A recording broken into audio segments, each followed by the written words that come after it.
তো বন্ধুরা, তোমরা সবাই কেমন আছো? নিশ্চয়ই ভালো আছো। ভালো থাকারই কথা। দেখো, আমরা আজকে একটা নতুন রেসিপি নিয়ে তোমাদের মাঝে হাজির হইলাম।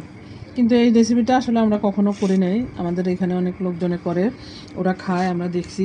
সেজন্য আমরা চিন্তা করলাম, ওরা যখন করতে পারে, ওরা যখন খাইতে পারে, তাহলে বিষয়টা আমরাও একটু করি দেখি। তো এই জন্য আমরা এখানে এগুলা কি তোমরা দেখে চিনতে পারছো?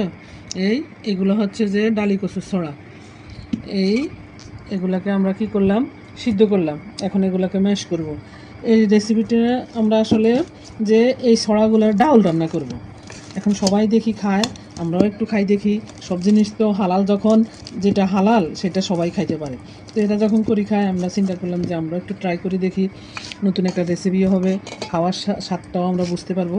সেজন্য আমরা ছড়াগুলোকে প্রথমে ধুই পরিষ্কার করে সিদ্ধ করে নিছি। এখন আমরা এগুলোকে ম্যাশ করি, আলুর ভর্তার মতো ম্যাশ করে নিচ্ছি। ম্যাশ করি, তারপরে আমরা বাকি প্রসেসিংয়ে আসতেছি ডাউল রান্নার জন্য। তোমরা আমাদের সাথে থাকো, আমাদেরকে সহযোগিতা করিও।